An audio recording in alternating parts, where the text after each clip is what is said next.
How time flies when you're having fun. We're already at the halfway point of Season 1 on MFL. And although, we did our live stream for Match Day 1, we didn't get off to the best of starts. We lost our first game. When we had our targets, we had our expectations set on maybe winning the division, but certainly getting promoted out of the Ice League and moving up a different tier. We also get entered into the MFL Cup. I forget the exact name of the tournament we were in, but it was a group phase. Did we get out of the group phase, and are we now into the knockout rounds? Because now that we're at the halfway point, the transfer window, there's a registration window open now where all the clubs involved in Season 1 can deregister 3 players, bring 3 new players in, and reinforce their ranks, bolster their squad up. We've already got 2 new players into the squad thanks to the referral rewards from all you guys that have been signing up and playing MFL for themselves that, I've already got locked and loaded and ready to come into the squad that will reinforce the ranks, which means I've still got one more space where maybe we could make some sort of an upgrade. If you did sign up and join MFL already by clicking on the link that's in the description of the video, thank you very much for doing so.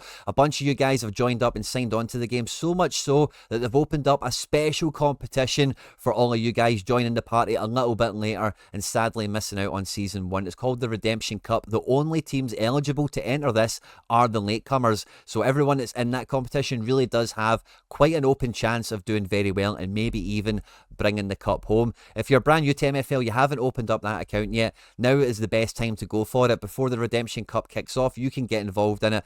And we're halfway through Season 1, so, click your fingers, blink, and we're going to be Season 1. Season 1 will be over, it'll be in the history books, and we'll be straight into Season 2. This is a football management game I've had a lot of fun with. It's all based on fictitious players where, you design, you create your own club.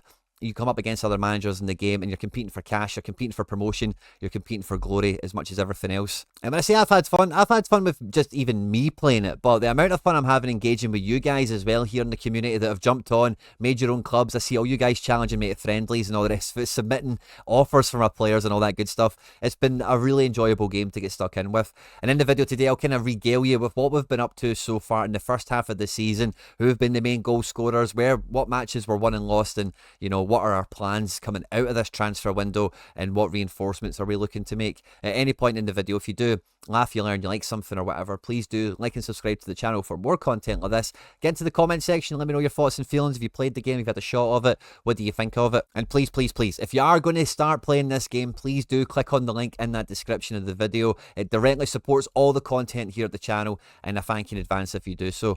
But yeah, let's just get stuck straight into this. So to get you caught up real quickly, sadly we lost our first match of the season 1-0 to Barely Legal here, which has got one of the most iconic logos and team names I think I've came across in MFL. And the next game we had was against the Winnipeg Arrows. Now this was a very tough game, and as I can see the full 9 matches that have panned out, this is one of the top sides within the division. We opened the scoring from a corner, and I've got to say the amount of corners that have the amount of set pieces that have went against me in this is unreal. But after going 1-0 up, they get a man sent off, and from there we could smell blood in the water, and FC Barcelona with a quick counter attack here, Diaco to Martinek, got us right back in it. But sadly that lead didn't last too long, as they went right back up the pitch and went 2-1 in front. But it wasn't before long before we went right back up the pitch, and Diaco to that man, you know him, you love him, Emmanuel Lecoq, getting us back to 2 each so that we could come out of this game with the draw and get our first point on the board. And then we had our first cup match. Now, because these players do gain fatigue, or they do lose fitness, however you want to think of it, in the cup, I thought, you know what, I don't really care about the cup. I'm just going to fully rotate my squad so that my first team players can be better rested for the league matches, because we lost the first game, we drew the second, we've got a lot of lost ground to make up for. And Bratislava Blast absolutely took us to the cleaners here against the second string FC Barcelona lineup, rinsing us 6-1. But we actually had 2 matches that day. The second game we had came against Calva, my co-manager, or my number 1 manager, I'm the assistant or whatever, at Magos de Madrid. His ice team here, Husarze Hollandarse, if that's how you say it, took the lead here with Mikael Josefsson scoring again from a corner. Would you believe it? Now, it took a bit of time. We were chapping at the door for a while, but eventually FC Barcelona got ourselves level. We broke up the pitch here, and wouldn't you know it, that guy Thomas Muller just found the back of the net for us to get us back on level terms. But literally from kickoff, you're going to see how this happens here. They just go right back up the pitch and make it 2-1. And honestly, when that went in, I just thought, for God's sake, man, I've just got absolutely no chance of getting something out of this game. 71 rated captain striker here made the difference. And then I tried a little bit of a change of tactic, a little bit of a change of tact for rotating the second string into the cup. So slight tactical change here, basically the same players. And it didn't take long before Big Ali Ulas, 6 minutes in, got us in front. And then I made me start to think, hold on a minute. If we could get a good result against this level of team, like there's some decent players in that outfit, with this sort of standing of FC Barcelona outfit, I thought, you know what, we could maybe do alright in this cup. The 1-0 lead didn't last too long, but because once we got to the 26th minute here, they just broke on us. Crawford sent through Mesa, and he just got past Florek to make it 1 each. And this game got so tight, I thought this is going to be another draw, isn't it? We need to get some victories on the board. We need to get that feel-good factor in at FC Barcelona. But Pape here has swung it, and then Big Ali Ulas has made it 2-1. And this gave me a lot of hope and a lot of optimism that maybe we could, with the backup guys, with the second stringers, get out of the group phase of the cup. That then brought us to our next league match against Mize, whose manager's name is Lurker, which is just very interesting. And this was a really tight game. Overall, the statistics that both teams, there wasn't much to separate them. Carl Reese from Terminator, would you think, maybe, opened the scoring for these guys right at the end of the first half. But I gave the guys an absolute rollicking, and straight away from the first whistle in the second half, we went out there, and with Mooney carving open a big opportunity here for Diaco, one-on-one with the keeper, we got back to 1 each, and we brought home another draw. And then we come into our third cup match. The third opponent we're going to be playing, we're going out with the second string guys. We're saying with the same tactics from match day 2 that did help us, and it only took a matter of minutes, 4 minutes on the clock, for Ali Ulas to dink one over the keeper and send the fans into real aplomb. And we started to think, hey, by the way, maybe this formation in the cup is just OP, because on the 14th minute we went again. McRae swung one in from a corner, and Martinek just knew where the back of the net was to make it 2-0 to us. But sadly, it was all downhill from there, because I don't really know how this happened or how we let this slip away from us. But 2-0 up, we won the last cup game, everyone's feeling pretty good. And then that guy, Gabriel Correa, knocks one in from the edge of the box. And then we're really against the ropes as the ball goes forward to Pieri, and he knocks one in to make it 2-2. And this is only like halfway through the first half or so. Well, it's 37 minutes. And after a really strong team talk about putting your body on the line and doing everything to get us back in this game, we gave away a penalty, and big man Correa sent the keeper the wrong way and made it 3-2, put them in the driver's seat. And we were pushing. It's a cutthroat game, only one goal in it. Next goal really does decide it, and in the 80th minute they just slipped, they cut us open, slipped through and made it 4-2 in the end. So we've lost 2 cup games. We've won 1. Or did we draw 1? We drew 1 in the league. We hadn't got a win yet. This is like the 5th or 6th game that we were going for. And we were now at home to Papernick 3.0. And, you know, away from home, one of the tougher, or one of the decent sides in the division, certainly. But right on the stroke before the first half was finished, Castagno with what a diagonal. And Pafe Diaco doing the job to give us the lead before half-time. And this game was mad tight. Honestly, I wasn't sure we were going to come out of this with a win. Only 1-0 up, made a very knife-edge stuff. But on the 83rd minute, Lecoq chapped the door once. The goalkeeper blocked it. But big Lecoq will not be denied. And he put us in front 2-0. 2-0, but it's a bit of a dangerous score in football. If we lost one of those goals, because some teams were running up their pitch and, you know, equalising and stuff against us, it could have went the other way. But no, we managed to catch them cold, and wee Warren Fletcher from right back popping up to put a bit of gloss on the game to make it a 3-0 win. And then after that win, we were buoyed full of confidence, and we're against Bratislava Blast in the cup game. We've got revenge on the cards here. We played a better team, more of a full strength team, and Lecoq in the 17th minute smashed a penalty in to really give us control of the game, put us in the driver's seat, and yeah, we were out for revenge with Bratislava Blast, and I feel like we got off to the best start possible. It's 1-0 up in the first half, the game's going quite well, and then very quickly, you know, we move the ball from back to front. Diaco to Lecoq, 2-0, and it's almost half-time. We're absolutely cruising here. But this team scored 6 against us last time. We were out for big revenge, and I don't know what happened at half-time, but the team talk that Bratislava Blast got must have been a Hall of Famer. 46th minute, they win themselves a corner, and they make it 2-1. So it gets a little bit nervy. But then on the 52nd minute, we give away a penalty. And then this big guy, Edie, steps up to take it, and we're crossing our fingers. Can Florek save it? No, he can't. 2 each, and we're not even 6 minutes into the second half. Only 2 minutes later, they get themselves a corner, and that big idiot Edie puts them 3-2 in front before they get themselves another penalty in the 64th minute. And again, I'm crossing my fingers and toes like, come on, Florek, save one, come on. But no, he didn't. It won't be in the highlights, but they did get another penalty and he did save it. But at 4-2, I'm thinking, Jesus, man, we've lost this game. But can we get the next goal? Maybe make it a bit interesting. Can we fight back for a draw?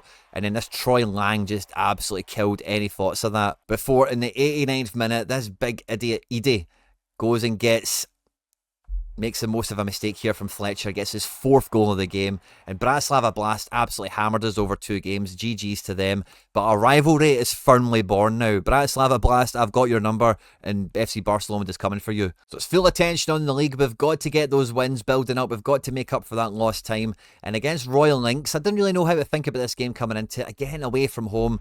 And when we went down 1-0 in the 26th minute here to Izumi, I thought, oh, Jesus, man, are we going to lose again? But before we got out of the first half, Diaco breaks away with our boy Warren Fletcher before losing the ball. Tolentino wins it back. Lecoq plays it in for Diaco, and we get back level. And before half-time, that gives us that glimmer of hope that this could be a game we win. But the second half dragged on. This was a really tight game where there wasn't actually that many highlights. And I was thinking, this is going to finish 1 each. But on the 83rd minute, that man, you know him, you love him. Big Lecoq stands up for the free kick, but the wall managed to block it. And wee Pafe Diaco, who is a firm fan favourite, cult icon in the making, gets the goal, and we win the game 2-1. And then we're away again to Innsbruck here, who the manager is Skirata, if I can say that, sorry. And yeah, this is a game where now we've won a couple of games on the row on the bounce.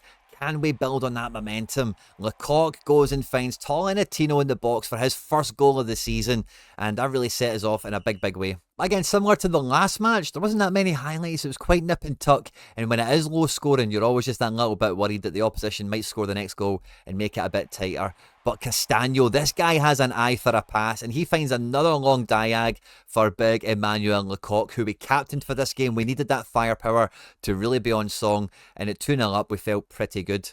But again, we're always worried. We're always a little bit nervous around that third goal. If it goes for them and makes it 2-1, depending on how much time is left on the clock, the win might have slipped from beneath our fingers. But in the 77th minute, Tolentino swung in across, and it looks like Lecoq gets the final touch on it, but it was a Ross Dixon OG, and this was a 3-0 win for the Barcelomans.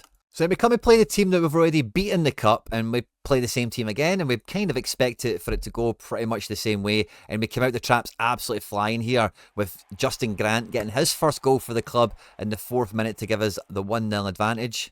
And it didn't stop there. In the 5th minute, I thought we were maybe going to make up some of the deficit of that goal difference. But Martinek take a long free kick right into the path of Ali Ulas, who loves this cup competition, and made it 2-0 after 6 minutes. But it wasn't all one-way traffic where we're going to come into this at half-time if it's still been a tight game. As after an attack breaks down for us, they get up the other end of the pitch, and this boy Crawford brings them back into it, makes it 2-1. And then from there, again, a lot of highlights didn't really happen. The game's quite nip and tuck. We get into the second half.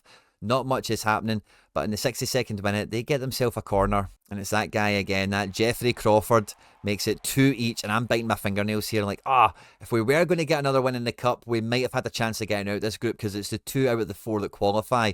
But then we get to the 75th minute, and Ali Ulas, who loves this cup competition, is on the penalty spot, and he makes no mistakes. He gives us back the 3-2 lead, and we end up closing the game out and winning at 3-0. 3-2, I beg your pardon. That then brought us to the last league game before the halfway point, before this, I was going to say winter break, but the mid-season transfer window. And we were against Wedra, who were, this is a 6-pointer, this is a top of the table clash. And in the 14th minute, I was so happy to see Big Wagner put us in front. Because we dropped those points early in the season, we're now on a really good run. I'm hoping we can now take down one of the big boys, who again we're facing away from home. After being 1-0 up so early, Diaco then goes on and finds big Emmanuel Lecoq to put us 2-0 in front. It didn't stop there. The first half was all about FC Barcelona, and Thomas Muller made this one count by cutting it back to Castagno, who then finds Tolentino, who finds the far post to give us a 3-0, lead in the first half. And we managed to close out to win this game, but it wasn't long before they managed to get themselves an equaliser. A lovely chip here. Remo De Mauro, take a bow, son. That was a lovely goal. Bit of a consolation. And then we come into the final cup game. Now, we'd won 2 lost 3. So if we could win this one, we might squeak qualification on goal difference ahead of our nemesis, Bratislava Blast. I went full strength in this one, well, kind of full strength. We've had a little change of tactics here again, but we took the lead 15 minutes into it.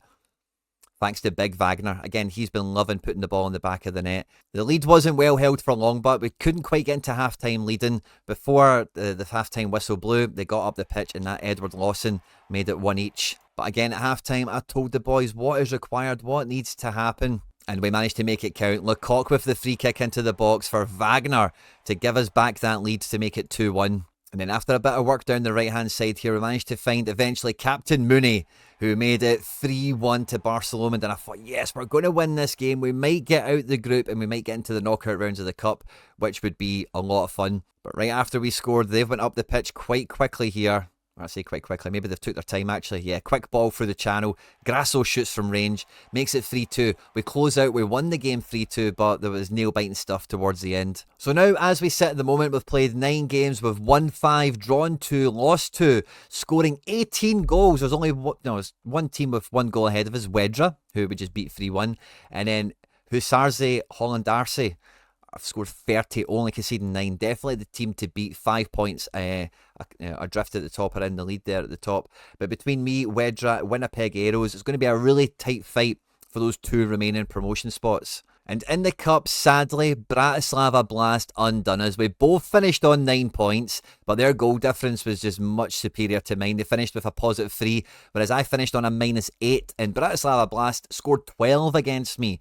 So it was definitely a goal difference one. Sadly, we've been knocked out. And like I mentioned before, Bratislava Blast, the card is marked. We are watching out for you. But overall, I'm feeling pretty good. There's a lot of confidence here that we can go on and get the job done and get promoted out of this division. The Cup is gone. There's nothing else we can really do about that. We've got a lot of players actually now out on loan. A few of them. We've got one guy on loan at McBride's team, Celtic Glasgow, which is cool. We've got somebody in Shaforko's team. I think there's a bunch of you guys, Kahuna, Monkey, Shaforko, there's a bunch of you guys getting involved here, and some of you have managed to take my players in, which has been lovely. But I've got 2 players, like I mentioned to you before, that have came to me through the referral bonuses for you guys starting out and open up your clubs as well, that I've not gave contracts to yet, that I'm itching to get into the squad. The first one is Hamada Nasser, an 84 rare rated forward for hitting one of the milestones on the referral program. This guy is way too good for my team, way too good for the division, and I've had some incredible offers from other teams looking to bring him in on loan to help their campaign. But I'm not about that. This guy is a Barcelona kid. We want to get him in the team. And although he's not going to progress as much as he should or whatever because he's in the ice division, we don't care about that. We want results. We want him on the pitch. And as long as he can put the ball in the back of the net with that 91 shooting, then we are buzzing to have him on board. And I can't wait to see. We're going to need to develop the tactics a little bit. You've seen a little bit of that in the last cup game where we went 4-2-2. So Hamada Nasser, our Egyptian striker, 5'9", a little guy, 79 pace. Let's see if we can make that count. And then a backup centre-back, which isn't really anything too excited about. And without being in the cup competition, there won't be an easy way to get him minutes. But these players do lose fitness. You do need to have your second string in there to rotate, to try and keep your most important players at the highest fitness available for when the most important games come. So another guy that can help relieve the load, as it were. So looking at the overall breakdown of the squad we've got at the moment, a boss forward to partner Lecoq. Feels like we're going to have obscene arsenal and obscene firepower in the squad right now. And with that Ryger coming in to be another centre-back that can match up with the likes of Quintana here, who's also rated to 63. So we've got a decent second string defence. It's fantastic. But I do feel that there's maybe a little bit of a lack of right winger. We only have Pafe Diaco here. But if we do move away from a winger system, we don't really need to cover that as much. We maybe need another centre mid. So I need to really decide what the tactics are going to be when the new forward and everything else gets registered into the squad. And we've got one more player we can try and fill in to, you know, round off the squad and give us every opportunity to do as well as absolutely possible. But guys, I've still got a few players that are not under contract yet, that are available for free agency, that depending on where you guys are at, I've got some really nice, it depends on what ratings and what squads you're in here, but these guys are all set for auto accept. So if you want any of them, come and get them. You'll be able to use them, no problem at all. And I don't know if any of our guys additionally will be made available. maybe TBC, watch out for that one. But like you can see, I've had my agency, you know, my players are going out there, they're getting minutes, they're progressing. And actually, the progression is a huge part of this game I'm actually beginning to enjoy, because these guys, you can filter it over last 24, last 7, and last 30 days. If we do last 30 days, you can see all the progression that's happened at my squad since the progression is turned on. Now, the progression, I think, will be quite difficult for some of the better players with better statistics, but some of these guys seemed quite ready to just level up a little bit already. And, you know, it's good to see guys in the cup, you're performing, getting minutes, doing well. They've all improved as well. The first team guys, there's been less of them improving, but the better everyone gets, the better the squad gets, which is fantastic. Over the last 7 days, you can see a couple of wins, a couple of individual stats without actually the overall going up just yet. And in the last 24 hours is your way of kind of checking like who's been up today, you know, from when the trainings happened or the matches. Good to see Big Lecoq's shootings went up by 1. Sean Jensen has went up by 1. Better defending stats, that's cool. And then our boy Fletcher at right back has got a little bit better at defending. He's been getting booked a lot, so if he can be better at defending, that will probably help us out quite a bit. But now, in the second wave of games, we're going to have a lot of home matches because we were away so much in the first half that I'm kind of hopeful if we can beat Calva, make up that 3 points he took off us in the first game. I'm quite confident we could maybe go on to win this division. We've got Mize, Winnipeg Arrows, and Royal Lynx. 3 home games on the bounce, which is great. Before that revenge match with Burnley Legal, we've then got 2 home matches against Wedra and Innsbruck, away to Calva, before being at home to MFC Dragon, and then at home to Paper Ink. I think we're favourites to go up. I'm hopeful we're outside favourites. We could maybe pull it together to go on and win the league. And with the reinforcements we've got coming into the squad, I'm starting to get optimistic that we could go on and win the Ice League, bring home the glory for FC Barcelona. Wish me luck, guys. I'm looking forward to seeing what your experiences are with the Redemption Cup, with Season 1, with preparations for Season 2, and everything else in between. Get into the comment section and let me know what's going on. On screen and now some other stuff that we've made that YouTube thinks you might enjoy. Don't forget to hit like, subscribe, share, and retweet, and all that good stuff, guys. Stay out of trouble, and I'll catch you on the next one.